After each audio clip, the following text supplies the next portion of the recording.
The Theory of Political Economy by William Stanley Jevons.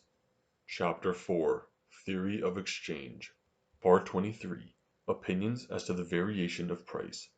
There is no difficulty in finding in works of economists remarks upon the relation between a change in the supply of a commodity and the consequent rise of price.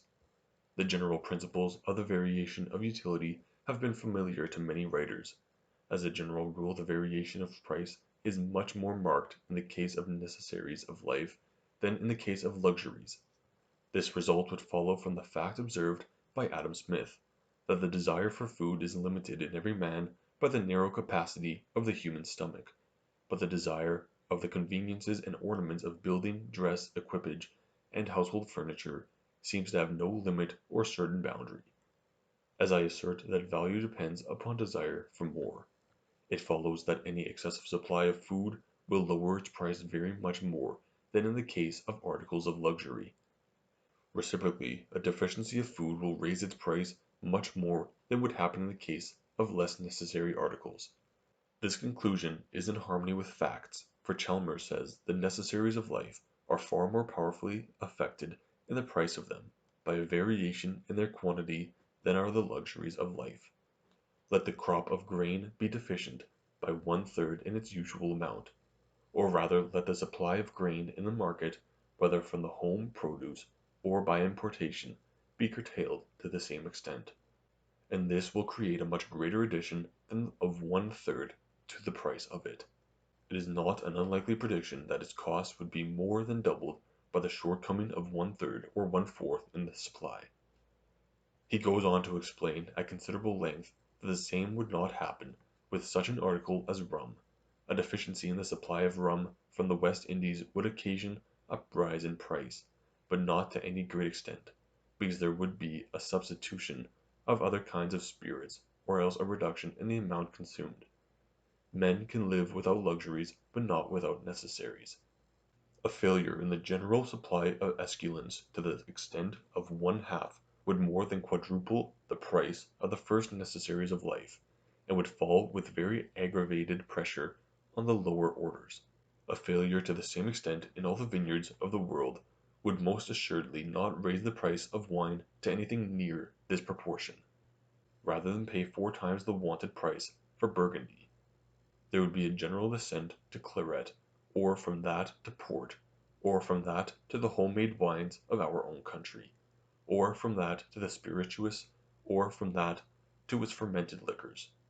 He points to sugar especially as an article which would be extensively thrown out of consumption by any great rise in price, because it is a luxury and at the same time forms a considerable element in expenditure.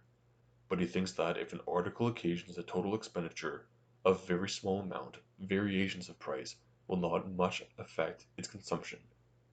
Speaking of nutmeg, he says, there is not 6 pence a year consumed of it for each family in Great Britain, and perhaps not one family that spends more than a guinea on this article alone. Let the price then be doubled or trebled. This will have no perceptible effect on the demand, and the price will far rather be paid than that the wanted indulgence should in any degree be foregone. The same holds true of cloves and cinnamon, and cayenne pepper, and all the precious spiceries of the East, and it is thus that while in the general the price of necessaries differs so widely from that of luxuries, in regard to the extent of oscillation, there is a remarkable approximation in this matter between the very commonest of these necessaries and the very rarest of these luxuries. In these interesting observations Chalmers correctly distinguishes between the effect of desire for the commodity in question and that for other commodities. The cost of nutmeg does not appreciably affect the general expenditure on other things, and the equation on page 113 therefore applies. But if sugar becomes scarce, to consume as before would necessitate a reduction of consumption in other directions, and as the degree of utility of more necessary articles rises much more rapidly than that of sugar, it is the latter article which is thrown out of use by preference. This is a far more complex case which includes also the case of corn and all large articles of consumption. Chalmers's remarks on the price of sugar are strongly supported by facts concerning the course of the sugar markets in 1855 to 1856.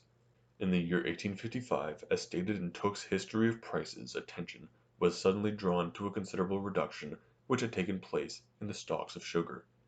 The price rapidly advanced, but before it had reached the highest point, the demand became almost wholly suspended. Not only did retail dealers avoid replenishing their stocks, but there was an immediate and sometimes entire cessation of consumption among extensive classes. There were instances among the retail grocers of their not selling a single pound of sugar until prices receded to what the public was satisfied was a reasonable rate.